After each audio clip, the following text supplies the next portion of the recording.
പത്രവിശേഷങ്ങൾ നമുക്കറിയാം.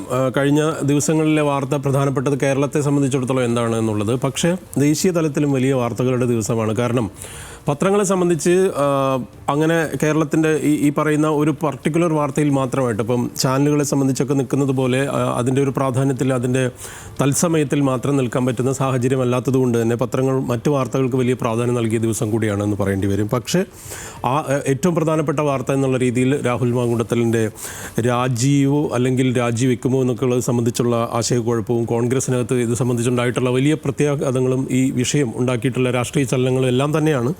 ഏതായാലും ആ വാർത്തയിലേക്ക് പോയി അല്ലെങ്കിൽ ആ വാർത്തയുടെ വിശദാംശങ്ങളിലേക്ക് പോയതിന് ശേഷം മറ്റു വാർത്തകളിലേക്ക് വരാം.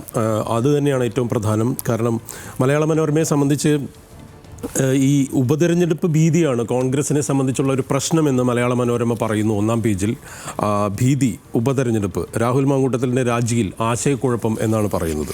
അതായത് രാജിയില്ലെങ്കിൽ പുറത്താക്കലോ സസ്പെൻഷനോ വേണ്ടിവരും. ഇത് എല്ലാ പത്രങ്ങളും ഇങ്ങനെ എഴുതിയിട്ടുണ്ട്. ഇന്ന് തീരുമാനമാകും, രാജി മാത്രം പോംവഴിയെന്ന് മുതിർന്ന നേതാക്കളും വനിതാ നേതാക്കളും. ഉപതെരഞ്ഞെടുപ്പ് സാധ്യത തള്ളാനാവില്ലെന്ന് കോൺഗ്രസിന് ഉപദേശം ലഭിച്ചിരിക്കുന്നു. അത് നിലവിൽ അവിടുത്തെ പാലക്കാട്ടത്തെ ഒരു സാഹചര്യത്തെ, രാഷ്ട്രീയ സാഹചര്യത്തെ മാറ്റിമറിച്ചാൽ അത് വലിയ തിരിച്ചടിയായിരിക്കും. കാരണം അടുത്ത് തദ്ദേശ സ്വയംഭരണ തെരഞ്ഞെടുപ്പ് വരാനിരിക്കുന്നു, അല്ലെങ്കിൽ സംസ്ഥാന തെരഞ്ഞെടുപ്പ് വരാനിരിക്കുന്നു. ആ രീതിയിൽ ഒരു വലിയ പ്രതിസന്ധിയിലേക്ക് കോൺഗ്രസ് പോകുന്നു എന്ന് തന്നെ മലയാള മനോരമ ഒന്നാം പേജിൽ പറഞ്ഞു വയ്ക്കുന്നുണ്ട്. ഈ വാർത്തയും ഇതുമായി ബന്ധപ്പെട്ട വാർത്തകളുടെ വിശദാംശങ്ങളും ഉൾപേജുകളിലടക്കം കാണാൻ പറ്റും. അതിൽ വളരെ കൃത്യമായി പറയുന്നുണ്ട് എന്തൊക്കെയാണ് കഴിഞ്ഞ മണിക്കൂറുകളിൽ അല്ലെങ്കിൽ കഴിഞ്ഞ ദിവസങ്ങളിൽ സംഭവിച്ചത് എന്നുള്ളത് സംബന്ധിച്ച കാര്യങ്ങൾ. പാർട്ടിയെ പ്രതിസന്ധിയിലാക്കില്ല എന്ന് രാഹുൽ മാങ്കൂട്ടത്തിൽ പറഞ്ഞു എന്ന് പറയുന്നു. ഒപ്പം ഏറ്റവും കോൺഗ്രസിനെ സംബന്ധിച്ചിടത്തോളം പ്രതിസന്ധി ഉണ്ടാക്കിയ ഒരു കാര്യം, അത് വളരെ ശ്ലാഘിക്കേണ്ട ഒരു കാര്യം കൂടിയാണ്. കാരണം ഇതുപോലൊരു കേസ് സംഭവിക്കുന്ന സമയത്ത് രാഷ്ട്രീയ പ്രതിരോധത്തിന് നിൽക്കുന്നതിന് പകരം ഒരു കൃത്യമായ നിലപാട് കേരളത്തിലെ കോൺഗ്രസിൻ്റെ മഹിള അല്ലെങ്കിൽ വനിതാ നേതാക്കൾ എടുത്തു എന്നുള്ളതും കൂടെ ഈ കേസിൽ പ്രസക്തമാണ്. ആ രീതിയിൽ കൂടെ വാർത്തകളെ പ്ലേസ് ചെയ്യാൻ അവർക്ക് കഴിഞ്ഞു. അതിൽ ഓരോ വനിതാ നേതാക്കളുടെയും പ്രത്യേക അവർ പറഞ്ഞിട്ടുള്ള അഭിപ്രായ പ്രകടനം അടക്കം ചേർത്തുകൊണ്ടുള്ള ഒരു പ്ലേസിംഗ് ഏതായാലും ഉൾപേജുകളിൽ മലയാള മനോരമ നടത്തിയിട്ടുണ്ട്. അത് 9-ാം പേജിൽ നമുക്ക് കാണാം. കടുപ്പിച്ച നേതാക്കൾ എന്ന് രാഹുലിൻ്റെ രാജിയിലെ നിലപാടുമായി ബന്ധപ്പെട്ട് ഉണ്ട്. ഒപ്പം തന്നെ ഉമാ തോമസിൻ്റെയും ബിന്ദു കൃഷ്ണയുടെയും ഷമാ മുഹമ്മദിൻ്റെയും കെ രമയുടെയും ജബി മേത്തറിൻ്റെയും അടക്കമുള്ള പ്രതികരണങ്ങൾ ഏതായാലും ആ വാർത്തയിൽ നൽകിയിരിക്കുന്നു. ഒപ്പം ഇതേ വാർത്ത മറ്റൊരു പത്രത്തിലേക്ക് വന്നാൽ വഴിയടഞ്ഞു എന്നാണ് മാതൃഭൂമിയെ സംബന്ധിച്ചിടത്തോളം മാതൃഭൂമി പറഞ്ഞിരിക്കുന്നത്. പാർട്ടിയിൽ ഒറ്റപ്പെട്ട രാഹുൽ എന്നും രാജിക്കായി വനിതാ നേതാക്കളും രംഗത്ത് എന്നുള്ളതുമാണ്. അതിൽ ഏറ്റവും പ്രസക്തമായ അല്ലെങ്കിൽ ശ്രദ്ധിക്കപ്പെട്ടൊരു കാര്യം കൂടെ ഏതായാലും മാതൃഭൂമിയും മറ്റ് പത്രങ്ങളെല്ലാം കൊടുത്തിരിക്കുന്നു. അത് കോൺഗ്രസിൻ്റെ ഏറ്റവും മുതിർന്ന നേതാക്കളിൽ ഒരാളായ KC വേണുഗോപാലിൻ്റെ ഭാര്യ ആശ, അവർ ഇട്ട ഡോക്ടർ K ആശയാണ്.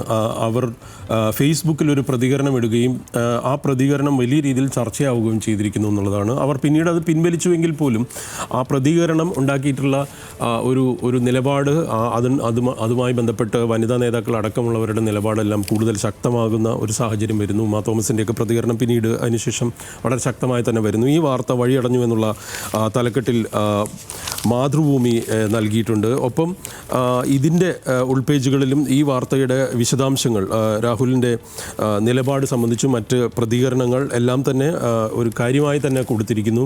ഇതിലേറ്റവും രസകരവും കൗതുകകരമായൊരു കാര്യം മാതൃഭൂമിയുടെ മുകളിൽ, അതായത് ലീഡ് സ്പേസിൽ ബുള്ളറ്റും ബാലറ്റും എന്ന് പറഞ്ഞുകൊണ്ട് രാഹുൽ ഗാന്ധിയുടെ വോട്ടർ അധികാർ യാത്രയുടെ ചിത്രം കൂടെ അവർ നൽകിയിരിക്കുന്നു. ഇതിനകത്ത് ഏറ്റവും അതൊരു അനുബന്ധമായി തന്നെ ചേർത്തിരിക്കുന്നു എന്ന് പറയേണ്ടി വരും. അത് വളരെ കൗതുകകരമായി പ്ലേസ് ചെയ്തിരിക്കുന്നു. കാരണം രാഹുൽ മാങ്കൂട്ടത്തിൽ ഒരു വലിയ പ്രതിസന്ധിയിലേക്ക് കേരളത്തിലെ കോൺഗ്രസ് പോകുന്ന ദിവസങ്ങളിൽ ഒരുപാട് കിലോമീറ്ററുകൾ ഒരു രാജ്യത്തെ ഒരു വലിയ പ്രതിഷേധത്തിൻ്റെ സ്വരം ഉയർത്തിക്കൊണ്ടൊരു പ്രതിപക്ഷത്തിൻ്റെ പ്രതിരോധം ഈ രാജ്യത്ത് ഉയർത്താൻ ശ്രമിക്കുന്ന രാഹുൽ ഗാന്ധിയുടെ ആ വോട്ടർ അധികാർ യാത്രയുടെ ഒരു രാഷ്ട്രീയ പ്രസക്തിയെ കൂടെ ആ ചിത്രം ഏതായാലും ഓർമ്മിപ്പിക്കുന്നുണ്ട്. മറ്റു പത്രങ്ങളിലേക്ക് വന്നാൽ ഈ വിഷയത്തിൽ കൂട്ടത്തിൽ ആരുമില്ല എന്നാണ് മംഗളത്തിൻ്റെ തലക്കെട്ട്. കൂട്ടത്തിൽ ആരുമില്ല, തീരുമാനം വൈകില്ലെന്ന് KC വേണുഗോപാൽ പറഞ്ഞിരിക്കുന്നു. രാഹുൽ ഗാന്ധിയെ പുകഴ്ത്തി സ്വയം വെള്ളപൂശി രാഹുൽ മാങ്കൂട്ടത്തിൽ എന്ന് മംഗളം ഏതായാലും കൊടുത്തിട്ടുണ്ട്. മാങ്കൂട്ടത്തിനെതിരെ കൂടുതൽ നേതാക്കളുടെ പ്രതികരണങ്ങൾ. ദേശാഭിമാനിയെ സംബന്ധിച്ച് വെല്ലുവിളിച്ച് രാഹുൽ രാജിവെക്കില്ല, രാഹുൽ കോൺഗ്രസിനുണ്ടാക്കുന്ന ഒരു പ്രതിസന്ധിയെ കൂടി, അല്ലെങ്കിൽ അങ്ങനെ ഒരു പ്രതിസന്ധി കോൺഗ്രസിൽ സൃഷ്ടിക്കുകയാണ് രാഹുൽ മാങ്കൂട്ടത്തിൽ എന്നുള്ള ഒരു മറ്റൊരു പെർസ്പെക്റ്റീവിലുള്ള വളരെ അനലിറ്റിക്കലായ ഒരു പെർസ്പെക്റ്റീവ് കൂടെ വെച്ചുകൊണ്ടുള്ള ഒരു തലക്കെട്ട് ഏതായാലും ദേശാഭിമാനി നൽകിയിരിക്കുന്നു. ജന്മഭൂമിയെ സംബന്ധിച്ചും അതുപോലുള്ള മറ്റ് പത്രങ്ങളിലെല്ലാം തന്നെ ഇതിൻ്റെ ഒരു ഏരിയ എന്ന് പറയുന്നത്, അല്ലെങ്കിൽ ഇതിൻ്റെ ഒരു പെർസ്പെക്റ്റീവ് ഫിക്സ് ചെയ്തിരിക്കുന്നത് രാഹുൽ പാർട്ടിക്ക് പുറത്തായേക്കുമെന്ന് കൗമുദി പറയുന്നു. ഒപ്പം ജന്മഭൂമി കോൺഗ്രസ് രാജിക്കണിയിൽ എന്ന് ജന്മഭൂമി പറഞ്ഞിരിക്കുന്നു.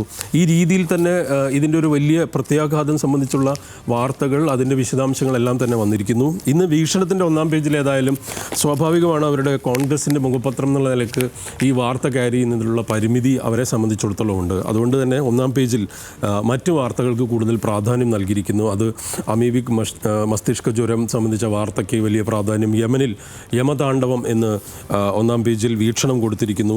ഒപ്പം രാഹുൽ ഗാന്ധിയുടെ പോരാട്ടം സംബന്ധിച്ചുള്ള വാർത്തയ്ക്ക് കൂടെ പ്രാധാന്യം നൽകിയിരിക്കുന്നു. ഈ രീതിയിലാണ് വീക്ഷണം ഇന്ന് പോയിരിക്കുന്നത്. ഇനി മറ്റ് വാർത്തകളിലേക്ക് കൂടെ വന്നാൽ അത് വളരെ പ്രധാനപ്പെട്ട ചില വാർത്തകളുള്ള ദിവസം കൂടിയാണ് എന്ന് നമുക്ക് പറയേണ്ടി വരും. അത് നമ്മുടെ വ്യോമ പ്രതിരോധ സംവിധാനവുമായി ബന്ധപ്പെട്ട് സംയോജിത വ്യോമ പ്രതിരോധ സംവിധാനത്തിന് രാജ്യം തയ്യാറെടുത്തു. അതിൻ്റെ ഇൻ്റഗ്രേറ്റഡ് എയർ ഡിഫൻസ് വെപ്പൺ സിസ്റ്റത്തിൻ്റെ പരീക്ഷണം ഒഡീഷയിൽ വിജയകരമായി നടത്തിയെന്നുള്ള വാർത്ത, ആ വാർത്തയ്ക്ക് വലിയ പ്രാധാന്യം മാതൃഭൂമി നൽകിയിട്ടുണ്ട്. മാതൃഭൂമി മാത്രമല്ല, മറ്റ് പത്രങ്ങളിലും അത് വളരെ പ്രധാനപ്പെട്ട വാർത്തയാണ്. ഒപ്പം ഹിന്ദു അടക്കമുള്ള പത്രങ്ങളിലും പ്രധാനപ്പെട്ട ഒരു വാർത്തയാണ്. കാരണം അത് നമ്മളെ സംബന്ധിച്ചിടത്തോളം, രാജ്യത്തെ സംബന്ധിച്ച് വളരെ പ്രസക്തവും നിർണായകവുമായ കാര്യമാണ്. കേരള കൗമുദിയും ഈ വാർത്തയ്ക്ക് പ്രാധാന്യം നൽകിയിരിക്കുന്നു. ആകാശ പ്രതിരോധത്തിൽ പുതിയ ഇന്ത്യൻ മുന്നേറ്റം എന്നാണ് കേരള കൗമുദിയുടെ തലക്കെട്ട്. ഇത് ഇൻ്റഗ്രേറ്റഡ് എയർ ഡിഫൻസ് വെപ്പൺ സിസ്റ്റത്തിൻ്റെ പരീക്ഷണം വിജയം എന്ന് കേരള കൗമുദി പത്രവും നൽകിയിട്ടുണ്ട്. ഈ വാർത്തയ്ക്കുള്ള പ്രത്യേകത മാതൃഭൂമി പ്ലേസ് ചെയ്തിരുന്നതിൻ്റെ ഒരു പ്രത്യേകത. ഒപ്പം ഈ ഗഗൻയാനെക്കുറിച്ച്, തിരിച്ചിറക്കൽ പരീക്ഷണം വിജയം എന്നുള്ള ഗഗൻയാൻ്റെ ഒരു വാർത്ത കൂടെ അതിനകത്ത് അവർ ക്ലബ് ചെയ്തുകൊണ്ട്, അല്ലെങ്കിൽ അതും കൂടെ ഇൻ്റഗ്രേറ്റ് ചെയ്തുകൊണ്ടുള്ളൊരു വാർത്തയെ വളരെ മനോഹരമായിട്ട് പ്ലേസ് ചെയ്തിരിക്കുന്നു എന്ന് തന്നെ പറയേണ്ടി വരും. ഏതായാലും മറ്റു വാർത്തകളിലേക്ക്, ഇതുമല്ലാത്ത ഇന്ത്യയുടെ പ്രതിരോധ സംവിധാനത്തിൻ്റെ ഈ മികവിനെ കുറിച്ച് അല്ലാത്ത മറ്റു വാർത്തയിലേക്ക് വന്നാൽ അത് ഒരുപക്ഷെ മനോരമയിൽ മാത്രമുള്ളൊരു വാർത്തയാണ്. ആ വാർത്തയ്ക്ക് വലിയ പ്രസക്തിയും കൂടെയുണ്ട്.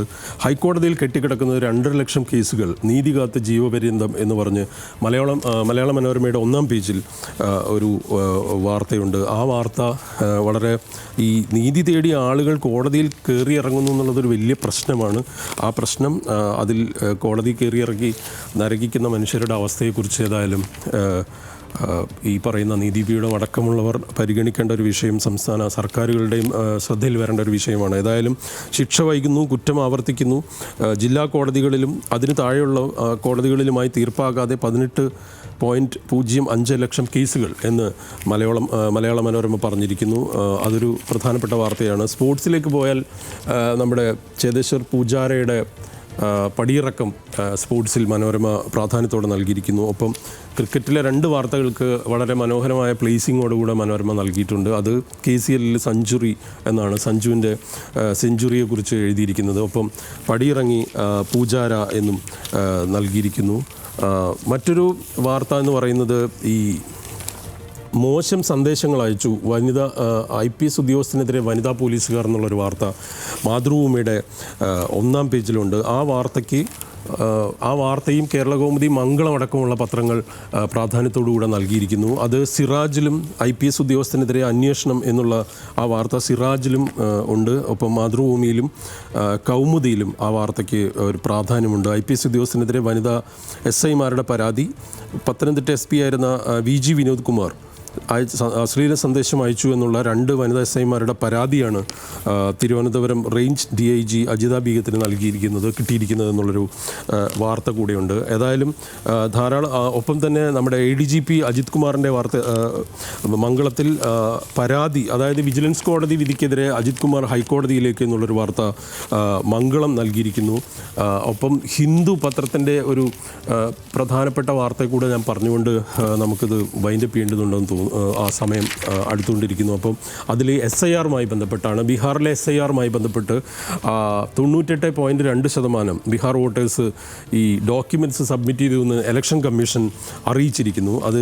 അത് ഇലക്ഷൻ കമ്മീഷൻ്റെ ആ വാദം അവരേതായാലും തുടരുന്നു എന്ന് വേണം പറയാൻ. ഒപ്പം ഉൾപേജുകളിൽ രാഹുലിൻ്റെ ബീഹാറിലെ യാത്രയുമായി ബന്ധപ്പെട്ട വാർത്തയ്ക്ക് വലിയ പ്രാധാന്യം ഏതായാലും ഹിന്ദു നൽകിയിട്ടുണ്ട്. ഒപ്പം അതായത് ശ്രീലങ്കയിൽ റെനിൽ വിക്രമസിംഗയെ അറസ്റ്റ് ചെയ്ത വാർത്തയ്ക്കും ഹിന്ദു പ്രാധാന്യം നൽകിയിരിക്കുന്നു. അത് പ്രതിപക്ഷം അത് അപലപിച്ചുകൊണ്ട് നടത്തിയ വാർത്താ സമ്മേളനത്തിൻ്റെ ഫോട്ടോ സഹിതമാണ് ഹിന്ദുവിൽ നൽകിയിരിക്കുന്ന വാർത്ത. ഏതായാലും ഈ രീതിയിൽ വളരെ പ്രസക്തമായ വാർത്തകളുള്ളൊരു ദിവസം എന്ന് തന്നെ പറയാം. ഒപ്പം മാധ്യമം അടക്കം ഉള്ള പത്രങ്ങളും മറ്റു വാർത്തകൾക്ക് ഈ ADGPയുടെ വാർത്തയ്ക്കും ഒപ്പം തന്നെ വനിതാ എസ്ഐമാരുടെ പരാതിക്കും പ്രാധാന്യം നൽകിയിട്ടുണ്ട്.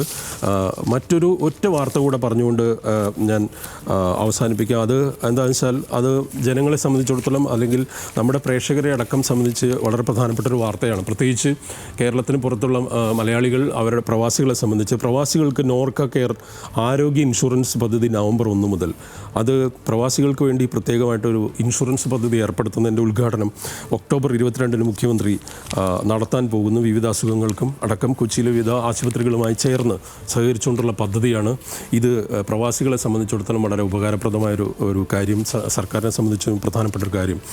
ആ രീതിയിലേക്ക് ഏതായാലും വിവിധ വാർത്തകളുള്ള ദിവസമാണ്.